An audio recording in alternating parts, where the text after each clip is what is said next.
Hello there, kia ora. I decided that I needed some help to go back and check out what we've done during the last week, so I have got a time machine.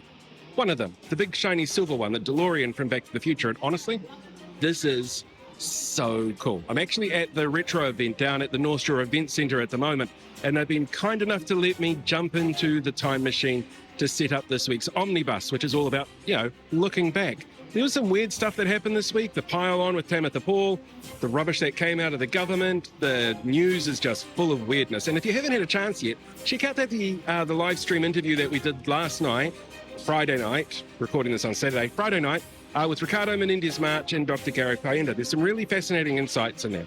Now, before we jump into the Omnibus, don't forget to hit that like, share, subscribe buttons. I'll catch you all on the other side. Hello there, kia ora.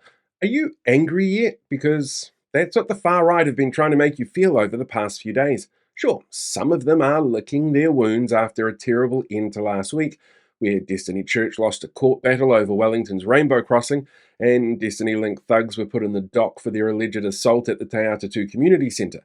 And pro-disease nutters were angry at a doctor who didn't believe in viruses being deregistered in order to pay court costs after using her platform and credentials to spread disinformation and profit off it. But they're also pushing back with a raft of rage farming at every level. Tamaki's been raging online about how he and his sheep are at war with woke because the law won't back up his hate campaigns. We've had a Matamata Piako district councillor who ran for both New Conservatives when they wanted to billet single mothers to family members until they found a man to take them in, and New Zealand First at the last election after they sidled up to the tinfoil hat brigade, make waves online for telling Māori in his learned opinion, since he's read both versions of Te Tiriti, that they ceded sovereignty, showing that there's a big difference between seeing and understanding, which should give voters pause about how he goes about making informed decisions on their behalf, but it does speak directly to the sort of people who voted him in because he felt persecuted about vaccines.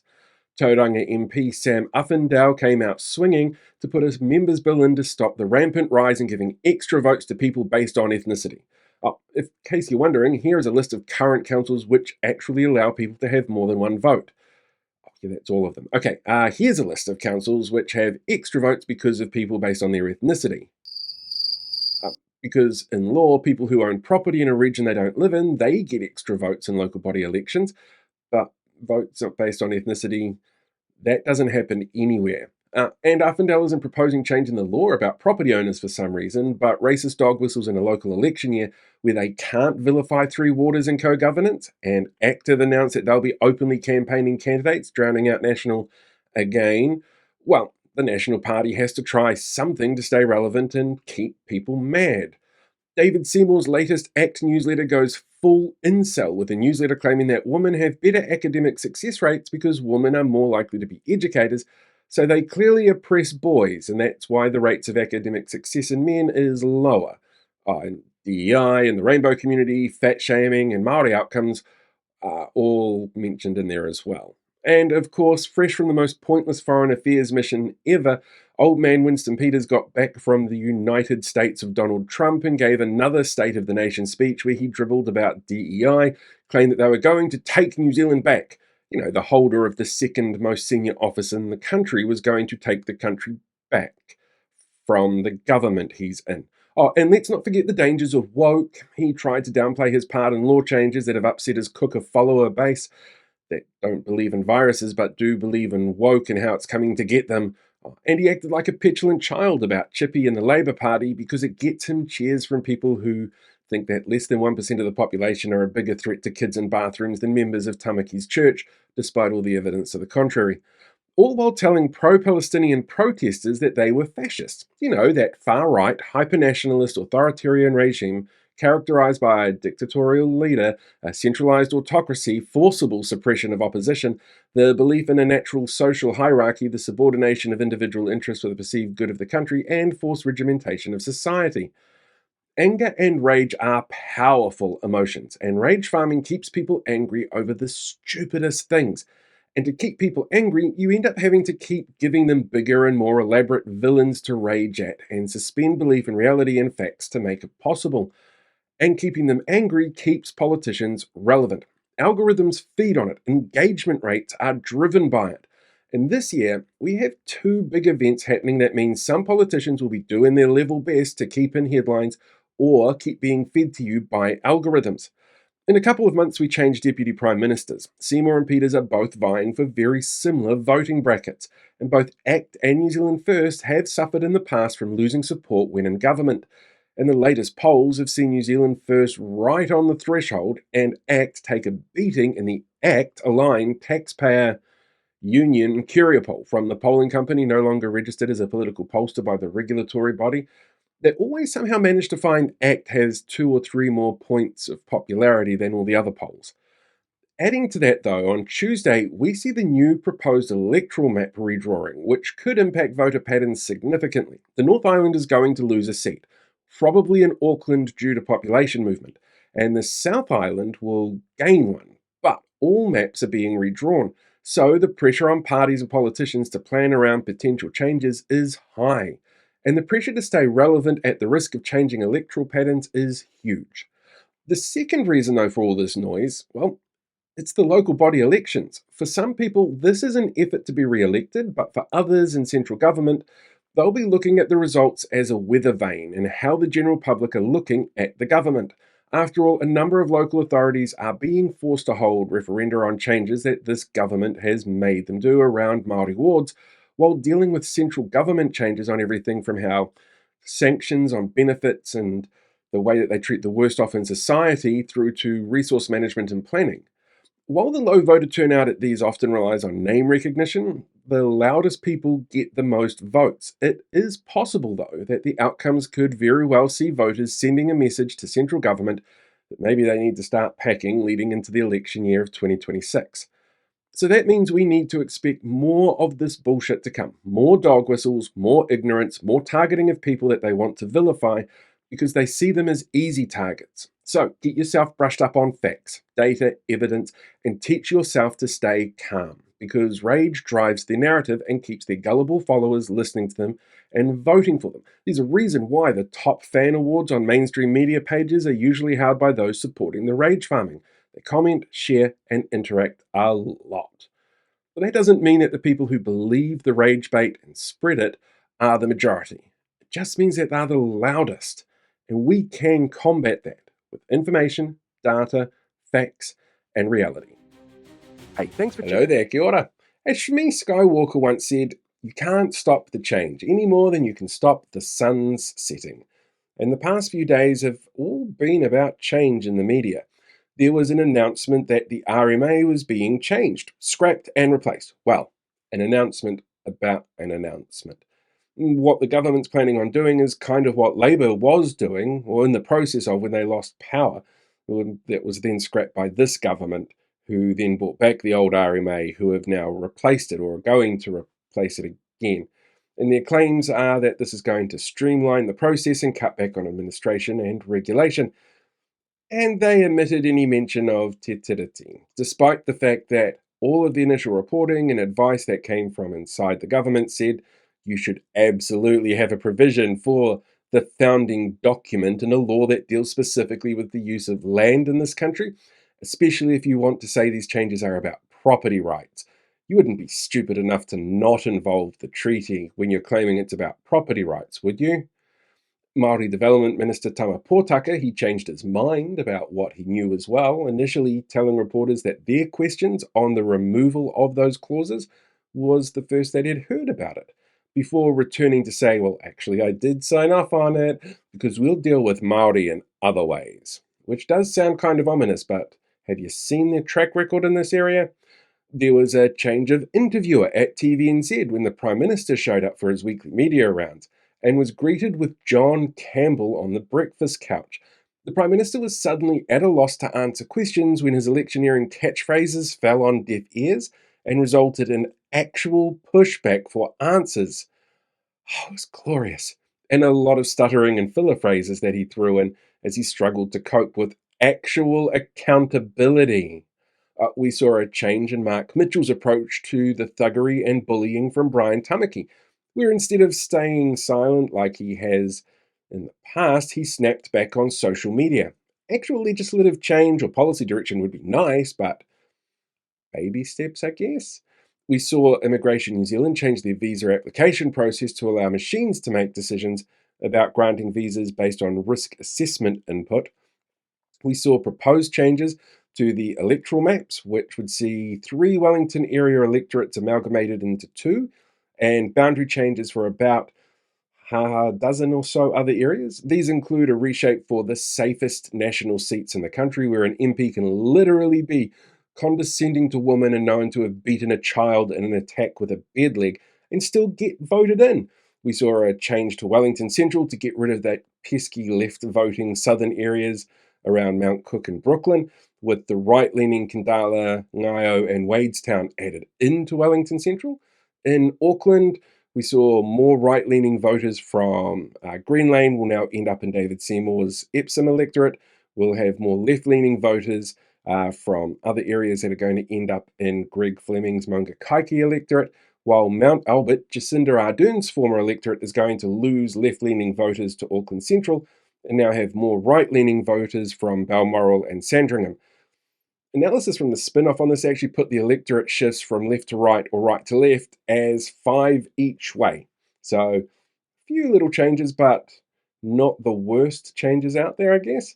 Oh, we saw the labour market levels of pessimism change for the worse. We have a new survey out that shows levels of pessimism are reaching levels that we haven't actually seen since the heights of the COVID pandemic. They were caused, according to the report, by the difficulty in finding work for people and the lack of wage growth. We saw changes in how much Aucklanders will be paying for water, with a 7% increase in costs, which is lower than the 26% that they would have gone up when the government came in, cancelled Three Waters, and before they swooped in to claim that they fixed the issue with a local deal. But it's a lot more than the 2.5% increase that they would have had if they'd kept with the initial Three Waters system that Labour was going to put in place. We saw 2 local councils change their mind about not adding fluoride to water, with both Whangarei and Rotorua City Councils agreeing last minute that they would add it to the water supply, as ordered by the Director General of Health, because if they didn't, the councillors who voted to break the law would be held personally liable. And in the case of Whangarei, they'd already accepted funding for machinery to ensure the process, and refusing to go forward with that process would be a breach of the funding requirements that it entailed. We saw the direction of police recruitment drives change from a negative to a positive, with a whole 13 new constables recruited in the government's mission to hire 500 new cops by November. Now, according to the latest data from the police, the same data sets from January had noted that there were actually 72 fewer officers than when National came into power. It's now going in the same direction as the number of gang members, which the report also said had increased by about 600 people since this government came into power. Now, change is not a bad thing. It helps us grow, it helps us learn, and it can help us find new approaches to the world around us. But sometimes change is for change's sake, and that doesn't have any positive benefit except to entrench the way that people see the world and deal with issues, which isn't that positive in a lot of cases. Not every change I mentioned today is bad. Some kind of response from Mark Mitchell on Brian Tamaki is a good step. Seeing actual media pushback on a Prime Minister who is floundering and can't answer simple questions without a buzzword word salad is great. But seeing changes which are steps backwards, like RMA reform that omits the treaty partnership at the core of the country, that's a bad change. And there are end results that we're seeing, like the increase in gang numbers, which are outcomes that this government was told would occur when they started the process of making the changes to fix problems that didn't exist. And as Shmi Skywalker said, we can't stop change, but being aware of it and how it's happening and how people are pitching it, really, they're great tools for us to be able to see what the intention is behind the changes and measure the success of the outcomes as well, which we should all be aware of as we get to that halfway point in the term, when the news isn't necessarily so damaging for a government because there's not an election right around the corner. It's the time for changes that don't make sense or changes that cause harm to be made, because the hope is that you'll forget about it by the time the election rolls around. Hello there, kia ora. This week, we saw a really fascinating example of what media theorists call agenda setting, when the media chooses a narrative to push with a clear agenda which then shapes the public perception on an issue.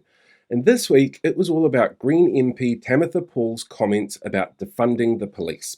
Tamitha's comments are the result of two perspectives: one of someone who's grown up as part of the group most likely to be targeted by police actions, leading to a systemic distrust which informs her viewpoints on the other perspective, that police are often ill-equipped to deal with everything that they deal with because they're a reactionary measure, and funding would be better spent on stopping the drivers of crime instead of reacting to the outcomes of not stopping those drivers of crime.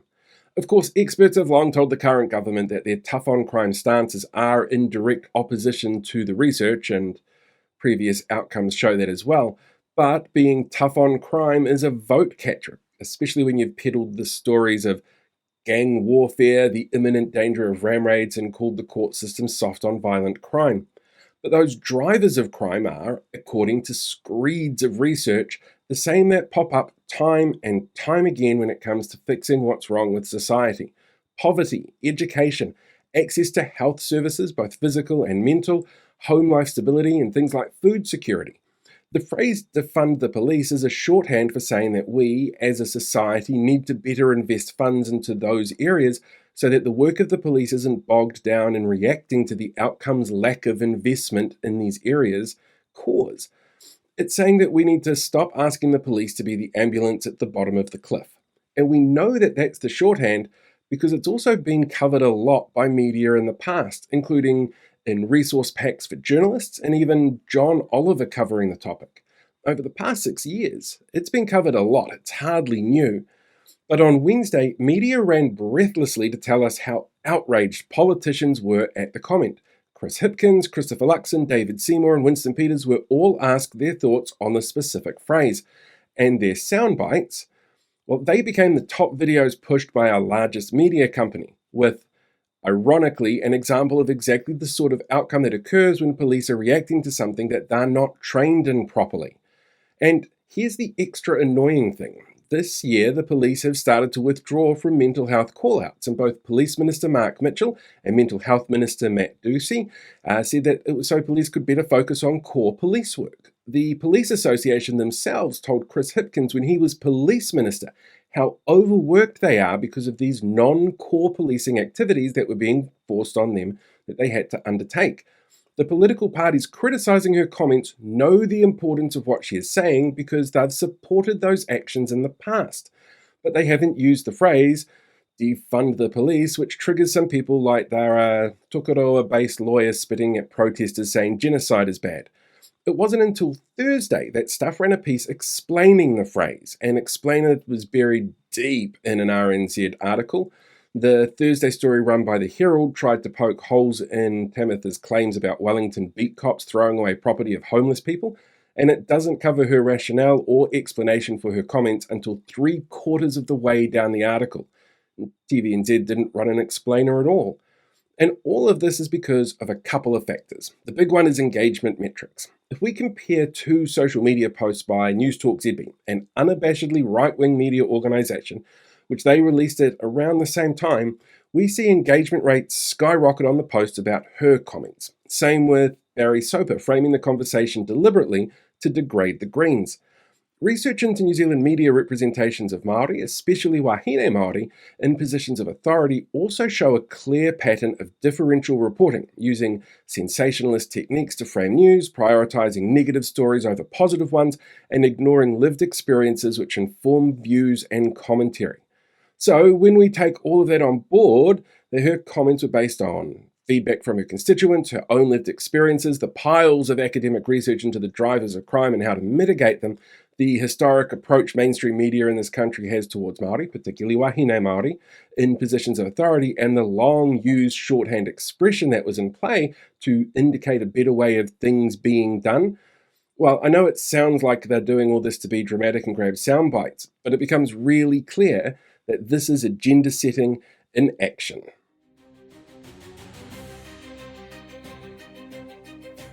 Hello there, kia ora, I'm Paul, and welcome to this week's The News. This week, Prime Minister Christopher Luxon, seen here showing the time period he wants to see New Zealand emulate, celebrated an increase in pension rates, calling it a new cost of living support payment for senior citizens.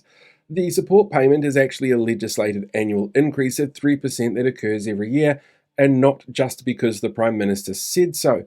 And it will equate to an average increase of $35 per week for pensioners. Last year, pensioners saw an average median rent increase of 3.2%, food price increase of 1.5%, and in April this year, power companies will be increasing their prices by $10 a month for infrastructure costs, while continuing to rise the price of power every year until 2030. And price increases over the last 12 months has seen the price of power go up between 5 and 15%, as well as increased costs for medical care, which is often more accessed and needed by senior citizens. So this minimal increase will, I'm sure, help in some way. Thank God the Prime Minister let it happen, just like the law states. On Monday, the government announced new plans to replace the Resource Management Act, which will omit any mention of the country's first land contract, the Treaty of Waitangi.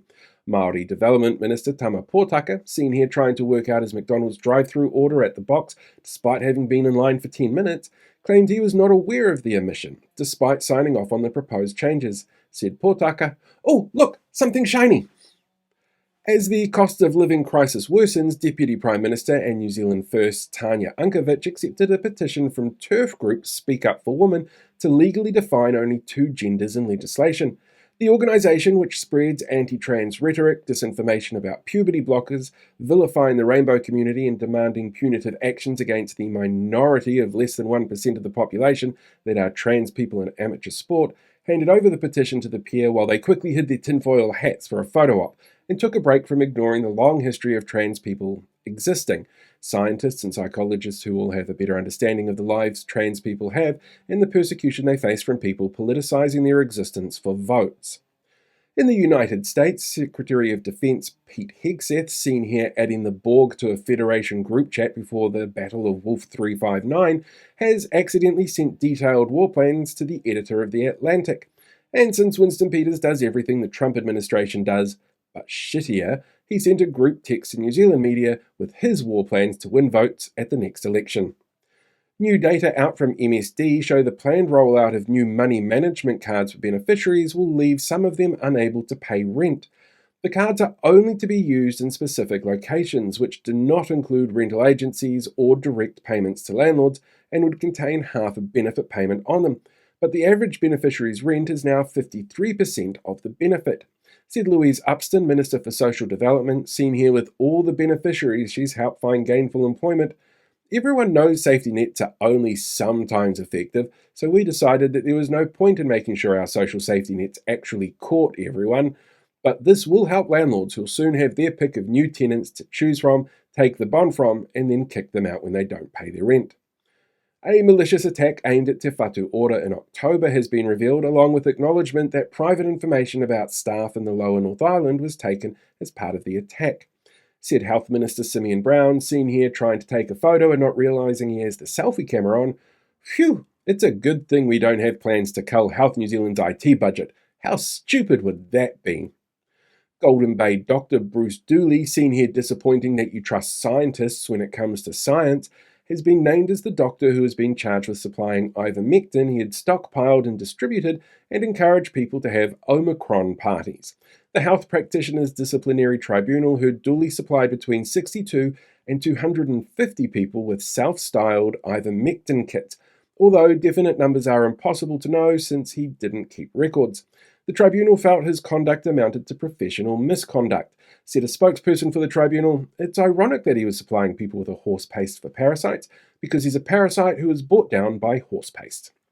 A 6.8 magnitude earthquake in the South Island felt all over the Motu caused a small tsunami for about 90 minutes that was registered at the Paisaga Point measuring station. Due to the remote area, very little damage was caused directly by the 10-centimetre waves. Said a spokesperson for Men Everywhere, "Oh, that's totally bigger than 10 centimetres. It's at least 20. Well, that's what my partner tells me." Wellington train services were ground to a halt on Thursday morning twice after major signal outage issues leading to increased traffic on the capital's roads. Said Transport Minister Chris Bishop, seen here with a toxic algae bloom that's impacting our fisheries sector, just because this shows how fragile infrastructure is for public transport and how it can impact other forms of transport and why we might need to invest in it, the answer is still roads. All roads, nothing but roads.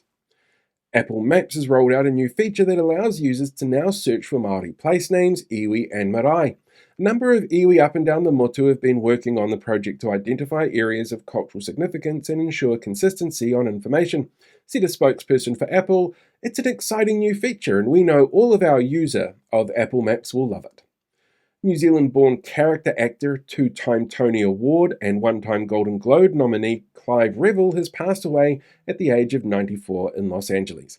His credits included the lead in the original Legend of Hell House, the Transformers movie, Billy Wilder's Avanti, The Snorks, Tiny Toon Adventures, Star Trek The Next Generation, Batman the Animated Series, and Babylon 5.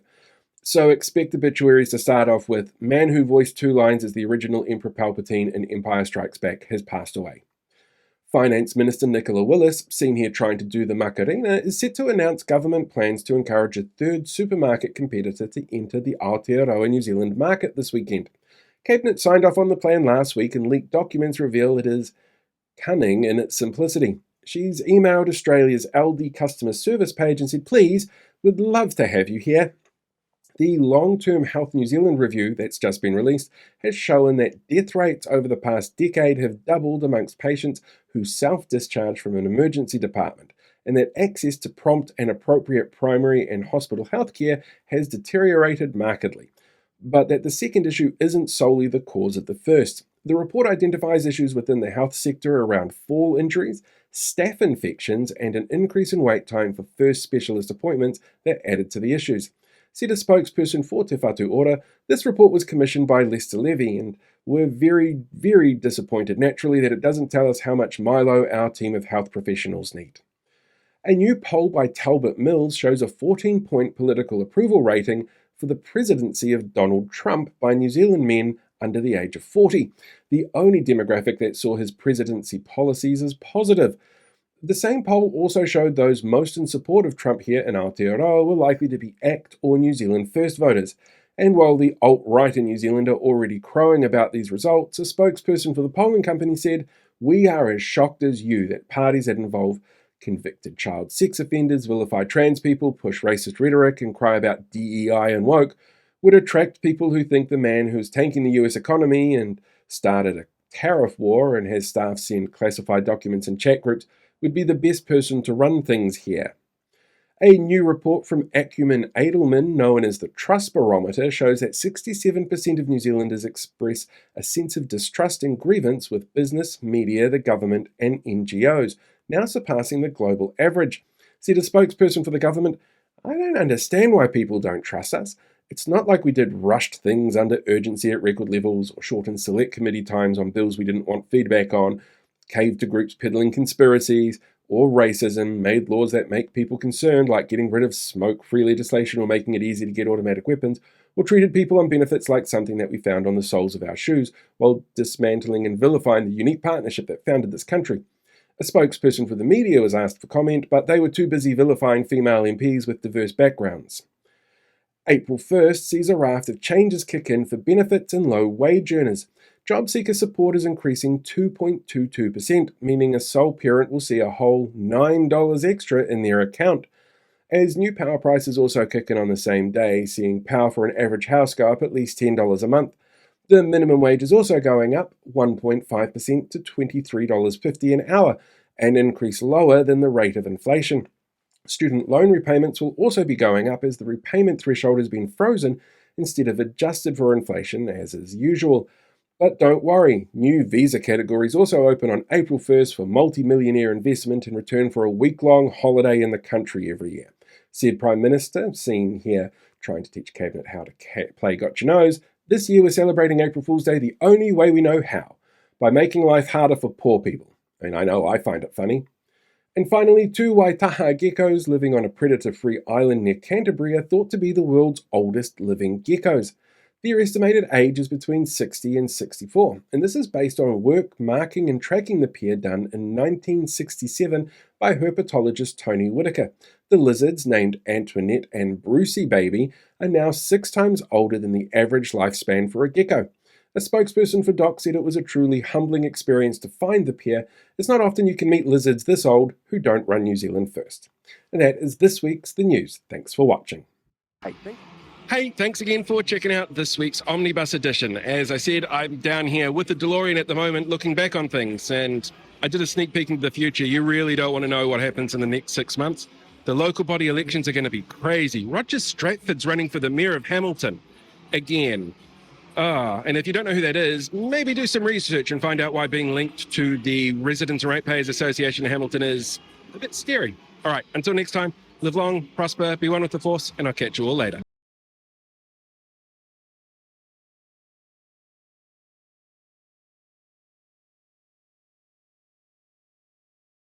Hey, thanks for checking out today's video. Make sure you like, share, subscribe so you get more updates as we go along. We deal with these guys for the rest of the year.